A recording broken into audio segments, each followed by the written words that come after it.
Meus amigos, que o Cristo nos ampare para o bom estudo de hoje. Gostaríamos de lembrar algumas épocas remotas nos países europeus, que eram países que, na maioria das vezes, não se equivaliam territorialmente aos estados brasileiros. Eram países relativamente pequenos naquelas épocas. E naquela época, nós tínhamos naquelas nações três poderes: o monarca com a sua corte e o seu exército, que tinha uma finalidade mais em especial para defender e manter os interesses do monarca do que defender o país. O segundo poder era o poder dos castelões, dos senhores feudais. Então, o país era dividido em áreas, e cada área tinha o seu castelão. E o terceiro poder eram os príncipes da igreja. E esses três poderes nada produziam, não trabalhavam e viviam à custa das massas populares. Aliás, não mudou muito, né? Hoje é um pouquinho melhor do que foi.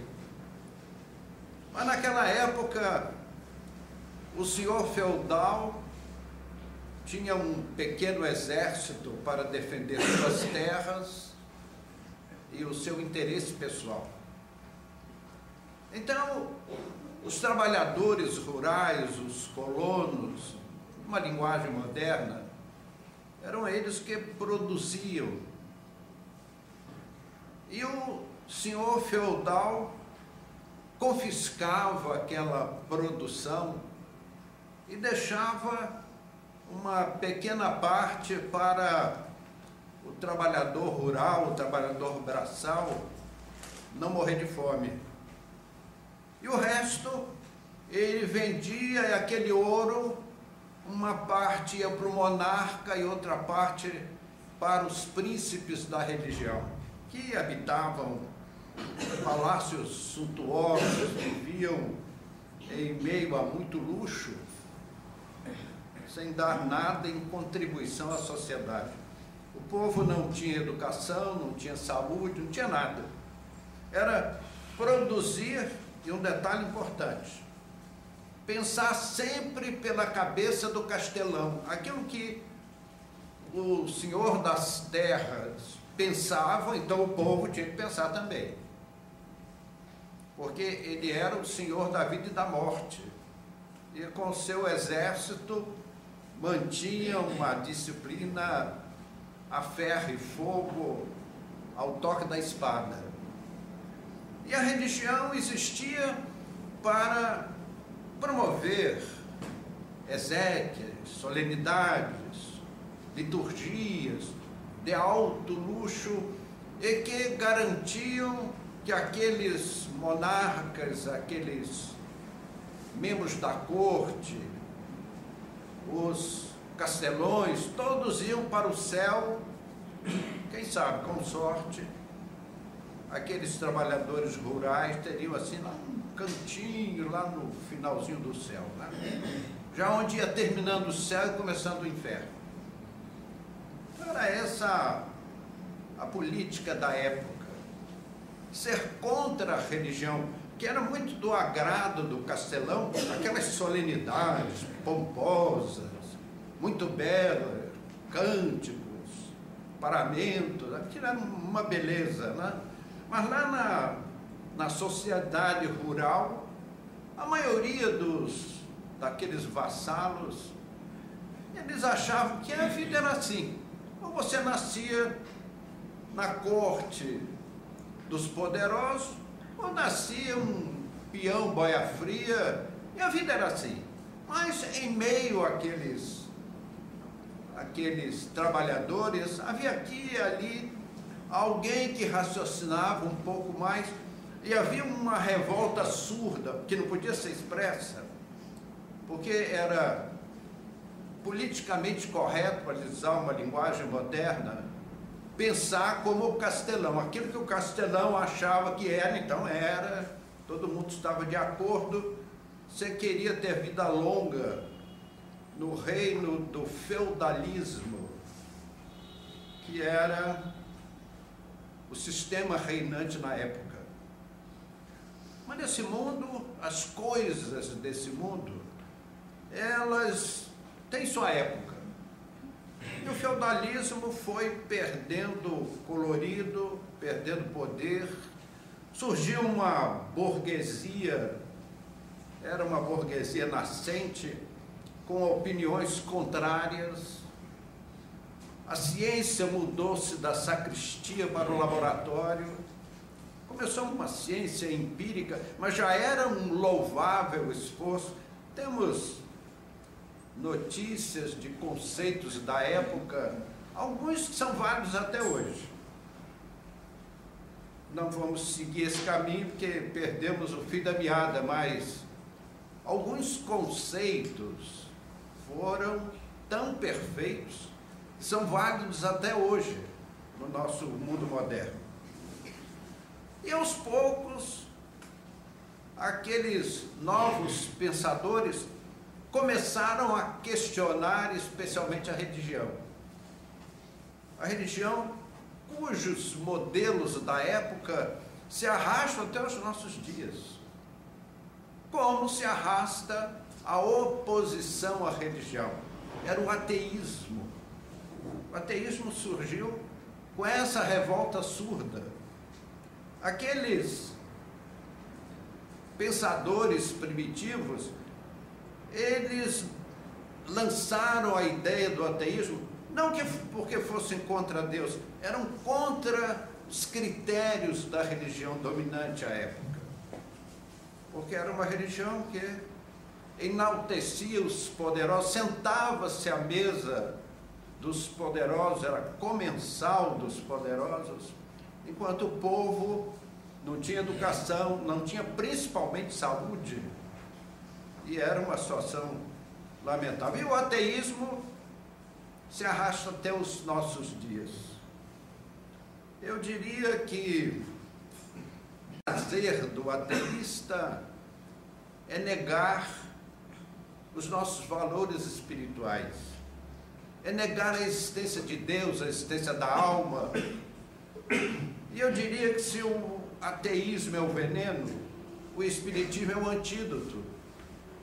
Porque só o espiritismo consegue combater o ateísmo, indo às suas bases, roer os seus conceitos basilares. Muitos pensadores acham que só o ateísta, o materialista, usa a razão, que é uma desinformação, porque o espiritismo é uma filosofia com bases científicas e consequências éticas, morais, religiosas. Então o espiritismo é eminentemente racional. Ele aboliu, aposentou aquele conceito de que o raciocínio é inimigo da fé. É claro que é inimigo daquela fé que não raciocina, a chamada fé cega. É assim, eu disse que é assim e está acabado, fim de papo. O espiritismo é uma doutrina que vem de uma racionalidade. Ele se baseia em fatos. O espiritismo é aquela religião natural. Porque para nós espíritas, o mundo espiritual e os espíritos são forças da natureza. Nada existe de sobrenatural. Nós sabemos que as doutrinas tradicionalistas, elas evidenciam o sobrenatural dos milagres. Milagre que é a derrogação das leis naturais. E as leis naturais são leis de Deus. A Terra girar em torno do Sol é uma lei natural. Quem é que fez essa lei, senão o Criador? Naturalmente, que são espíritos cujo poder, cuja inteligência escapam à nossa mais ínfima possibilidade de entendimento. Nós que são irmãos nossos mais velhos, que trabalham o equilíbrio cósmico sob as inspirações de Deus. Porque essa é uma pergunta que se faz. Quem fez a geologia terrestre? Foram os espíritos construtores inspirados por Jesus. E Jesus foi inspirado por quem? Por Deus. Então, é uma obra. A obra começa no Criador e termina nos mais ínfimos insetos que pululam na natureza terrestre. Então, meus amigos, o Espiritismo é uma doutrina racional. Há quem considere o espírita um místico e comete nisso um erro enorme, porque nós pensamos, raciocinamos, cogitamos. Para nós, o mundo espiritual está para lá de provado, não por afirmações teológicas, dogmáticas, mas por fatos concretos.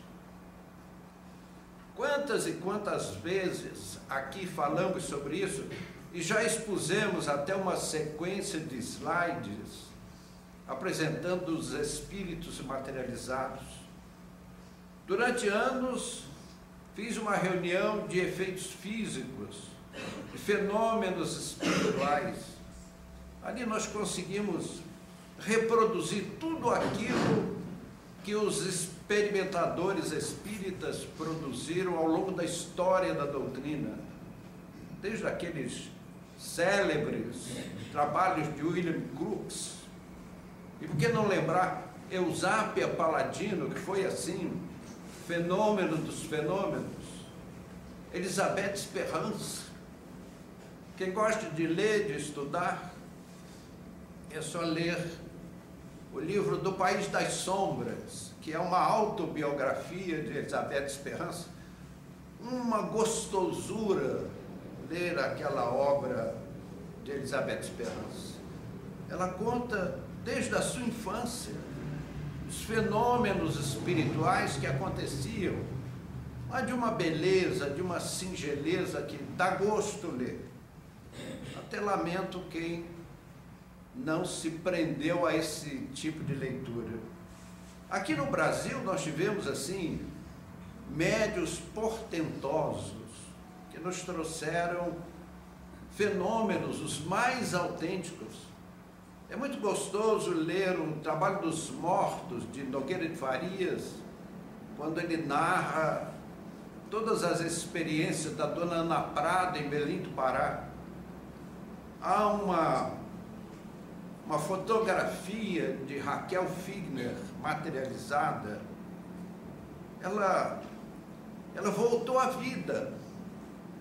Ela foi uma menina que, quando fez 15 anos, o seu pai era um homem muito rico. Ele era dono da maior loja de material elétrico do Rio de Janeiro à época, a Casa Edison. A casa do Sr. Figner ocupava um quarteirão em Copacabana. Vocês já imaginaram? Que vale um quarteirão em Copacabana? E é isso que ele preparou uma festa de parar o Rio de Janeiro para comemorar os 15 anos da Raquelzinha, como eles falavam. E eis que nas vésperas da festa, a moça tem um mal súbito para o coração, teve uma parada cardiorrespiratória e uma morte fulminante.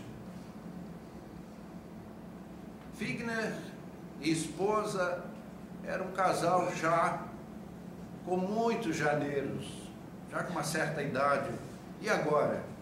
Perder a filha na beleza dos seus 15 anos, ele viajou pela costa do Brasil, a conselho médico, porque o casal estava desarvorado em grande sofrimento, e o navio parou em Belém do Pará. E eles foram para o hotel, para esperar limpar, abastecer o navio. E aí a dona do hotel disse: vocês não vão sair à noite? Aqui é assim, o hotel fecha às 6 da tarde, vai todo mundo para o cinema, jantar, tomar chopp. Mas nós estamos aqui porque o navio furou o pneu, né? Mas a senhora vai para onde? Ah, eu vou sair. Você não quer ir comigo? Eu vou. E a senhora vai onde? Eu vou à sessão espírita. Então, pronto, era só faltar. Sessão espírita. Vamos lá. Aí foi. Eu quero ver como é a sessão espírita. Meus amigos, para encurtar o assunto, porque o relógio não para e nos cobra agilidade no nosso tema. Então vai o casal, a reunião da dona Ana Prado, que é a dona do hotel, era o Hotel Prado, ela era parenta da família Prado e tinha acesso, era diferente na época, né? As reuniões que nós fazíamos, elas eram fechadíssimas, uma pessoa só entrava se autorizado pelos espíritos. Aí eles foram, quem se materializa no espírito? A Raquelzinha. E há uma foto dela, é fantástico aquilo. Meus amigos, é para mostrar que o Espiritismo é uma doutrina naturalista. Não foi um homem inteligente que bolou algumas coisas, não. A doutrina veio dos espíritos para os homens. Não foi um sábio teólogo que teorizou isso e aquilo. Então, eis que a Raquelzinha se materializa e fica 1 hora beijando a mãe e o pai, que estavam de alma dilacerada por terem perdido a menina. Aí vem alguém dizer: ah, mas isso é um encontro. Meu amigo, Deus manda consolo. Por isso que Jesus previu a chegada do Espiritismo. Se me amais, guardai os meus mandamentos, e eu rogarei ao Pai, ele vos mandará um novo Consolador, o Espírito da Verdade, que é o Espírito titular da chegada do Espiritismo ao mundo. Então aquela mãe que tinha o coração massacrado de sofrimento com a morte da filha, aquele pai de cães veneráveis sentado ali, debulhado em lágrimas. Então a menina chega, sentou-se no colo da mãe: mamãe, eu não morri, mamãe, olha aqui minhas mãos, os meus cabelos. Meus amigos, não há palavras, o nosso vocabulário é muito modesto para definirmos, pintarmos em cores vivas a emoção daqueles pais. Impossível. E outras sessões foram feitas pela dona Ana Prado, e a Raquelzinha trouxe até um irmãozinho desencarnado há muitos anos, no começo da vida do casal. E ela usou uma expressão que era usada só pela família, lá há muitos anos atrás. O menino fez um barulho e a mãe falou: minha Raquelzinha, quem está aí? Ela falou: mãe, é o Bilé. Quem ali sabia que era Bilé? Que era um tratamento afetivo em família. Então, meus amigos, a fé cega, o culto externo das fantasias religiosas, pseudo-religiosas, estão levando a nossa humanidade a um ceticismo. É por isso que o ateísmo cresceu tanto no mundo. E eu recorro ao IBGE, para que ninguém diga que é a nossa opinião pessoal. O IBGE nos dá conta de que nos anos 70 havia no Brasil nem 1% de pessoas que se diziam sem religião. Nos anos 90, 20 anos depois, esse número cresceu para 5,1% da população brasileira, é muita coisa. E, atualmente, 7,3% da população brasileira, o que equivale a dizer que 15 milhões de pessoas se declaram céticas, sem religião. Isso é nível Brasil.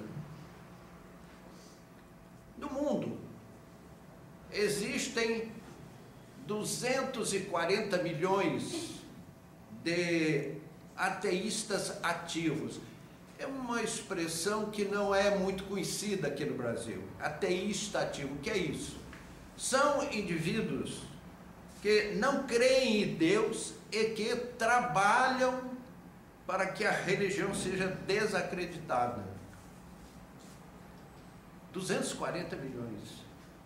E mais 900 milhões de pessoas que dizem apenas que não têm religião. Desses 1 bilhão e 140 milhões de pessoas que não creem em Deus, em sua maioria, é justamente pela falta de lógica nos conceitos religiosos. As religiões tradicionais, nesse ponto, faliram desastradamente, embora tenhamos todo o respeito. Se nós juntarmos a esses 1 bilhão e 140 milhões de céticos, de pessoas que dizem claramente que não possuem uma fé religiosa, e 240 milhões que combatem qualquer ideia de religião, organizam-se em ONGs, porque acham que a religião é algo pernicioso ao cidadão terreno. Se nós juntarmos a esse 1 bilhão e 140 milhões de pessoas, aqueles que são religiosos sociais, é aqueles que são da religião tal, nos eventos festivos, logo está numa festa, tomando umas e outras, e alguém pergunta, qual é a sua religião? Ele chuta, mas na verdade ele não tem nenhuma ligação com aquela religião.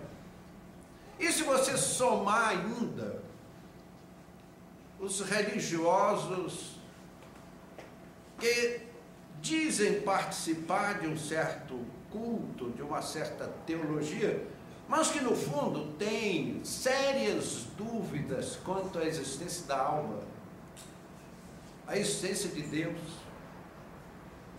Porque, meus amigos, aparecem conceitos, teologias, que dizem que após a morte nós ficamos dormindo no túmulo.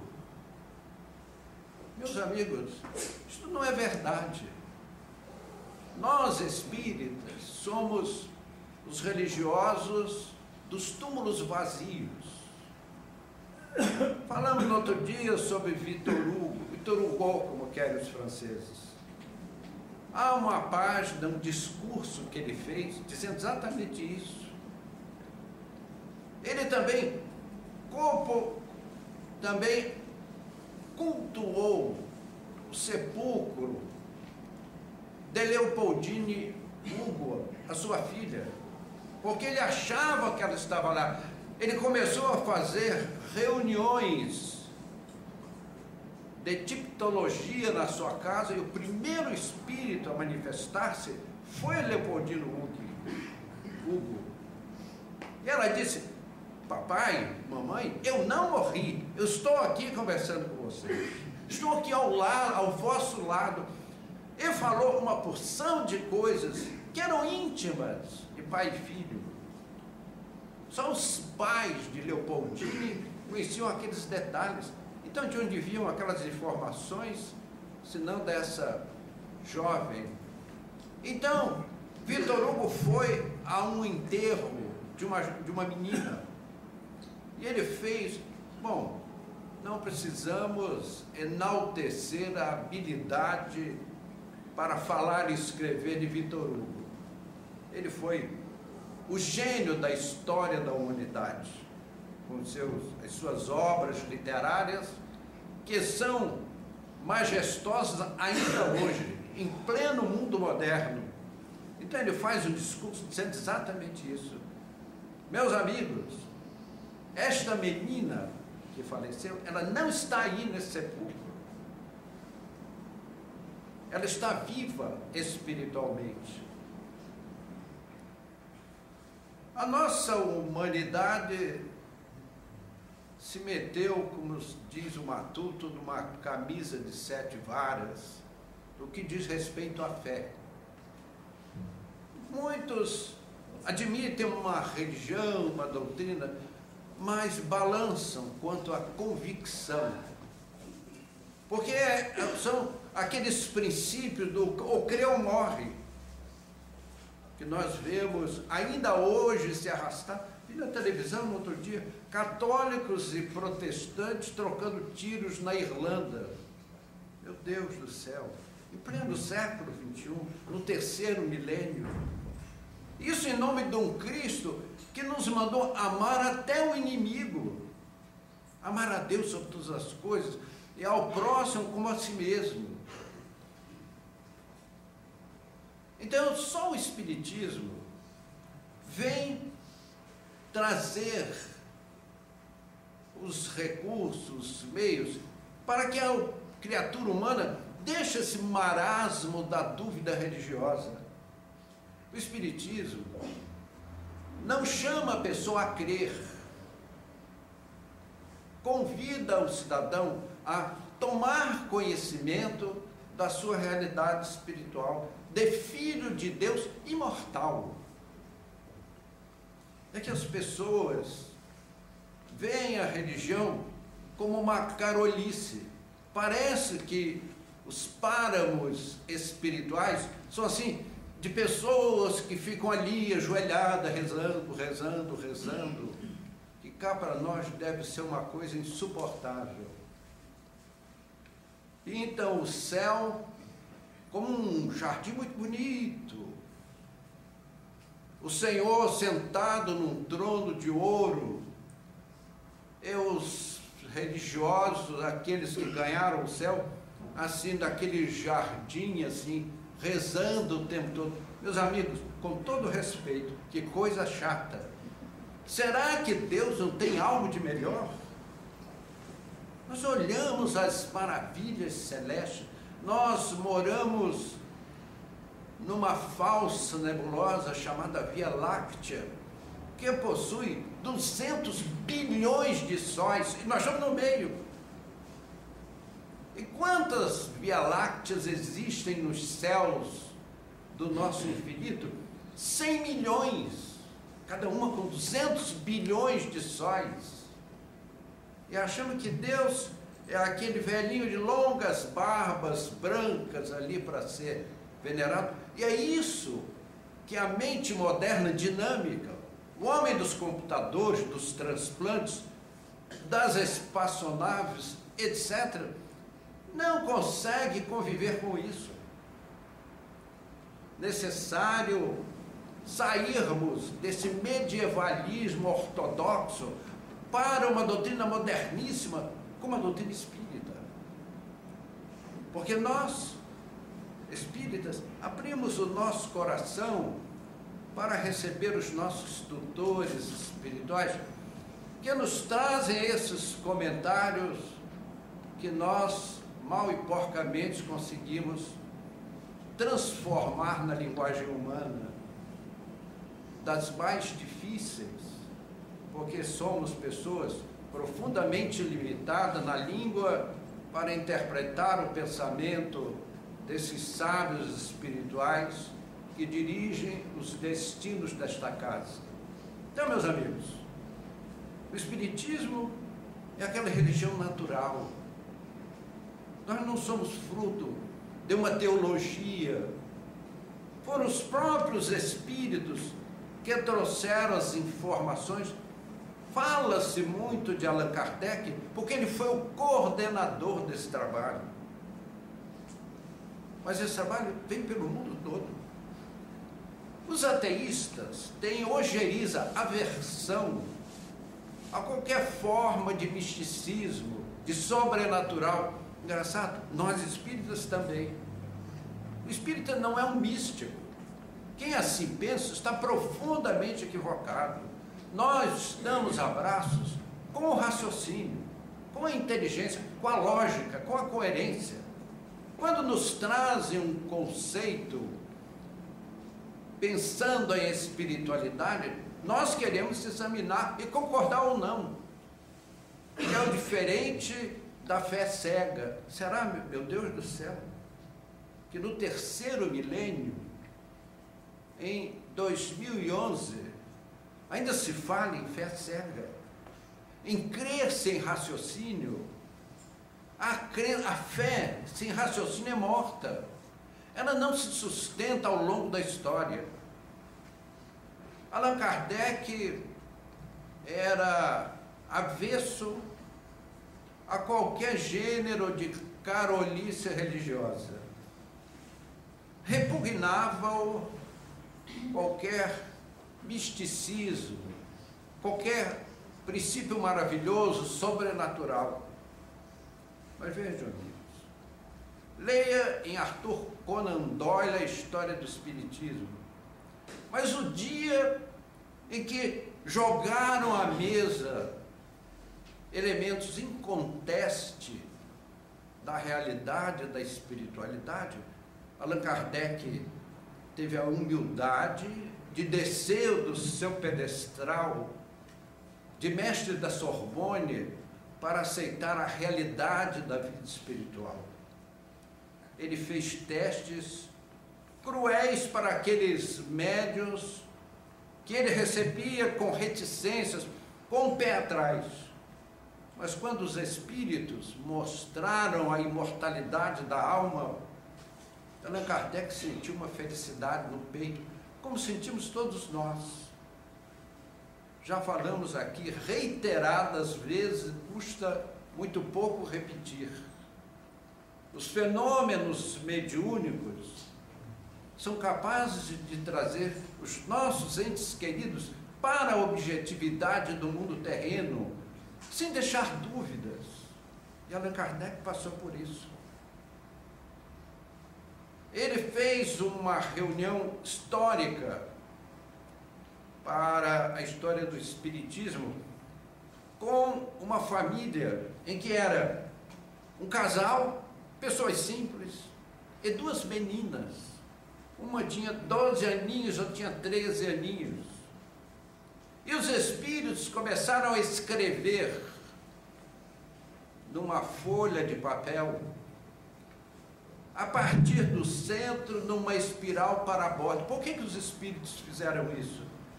Porque é impossível a uma pessoa humana você botar uma folha de papel aqui nessa mesa, querer escrever em caracol, você precisa subir na mesa. E não é muito chique, né? Não é muito elegante você ficar agachado em cima da mesa, escrevendo, fazendo voltinha, até atingir as bordas do papel. Então os espíritos, e ninguém ali naquele momento pensou isso. É o inconsciente. Como? Que eu acho gozado as pessoas que falam em inconsciente. Eu acho engraçado que o inconsciente mente sempre. Parece uma lenda árabe, que as mulheres de olhos verdes mentem sempre. Peço desculpa às damas de olhos verdes aqui presentes. É a lenda árabe, né? Estamos citando que é lenda, né? Muito lenda. Porque esse inconsciente sempre diz, eu sou o espírito fulano de tal, eu sou o espírito fulano de tal. Aí veio o cientista, não, você não é espírito, você é o inconsciente. Engraçado. Quem é a autoridade para dizer quem é quem, se não o fenômeno? Porque o fenômeno é inteligente, ele se autodefine, ele diz quem é. Então, meus amigos, o espiritismo é aquela força capaz de alavancar o mundo para uma humanidade melhor, para um futuro superior. A doutrina ateísta, que é o nosso tema de hoje, ela é o apanágio do egoísmo. que é o pai de todos os males, destruidor da caridade. Caridade que é a mãe de todas as virtudes. Eu pergunto, meus amigos, ao que leva a doutrina ateísta? Se o indivíduo sabe, ou pensa que sabe, que vai morrer amanhã, ele que vai querer gozar ao máximo a vida, sem se importar com quem fique prejudicado por isso. Ao que leva a doutrina ateísta, senão ao egoísmo, ao mundo selvagem que nós vemos. Então, meus amigos, amor, caridade, bondade, altruísmo, fraternidade, são palavras vãs para a doutrina ateísta. Então, meus amigos, nós queremos um mundo melhor, todos nós aqui presentes. Então, a doutrina espírita é a única alavanca capaz de nos trazer esse mundo melhor, porque ele nos mostra a imortalidade da alma. Os espíritos se comunicam conosco e dizem das suas venturas ou das suas dores em função da forma como conduziram suas vidas. O ateísmo é o pai de todos os males que abastardaram o nosso planeta e é uma chaga que precisa ser debelada. Felizes aqueles que se alistam no exército do Cristo para trabalhar pelo bem da humanidade. Meus amigos, que o Senhor nos abençoe e nos guarde em sua paz. Muito obrigado.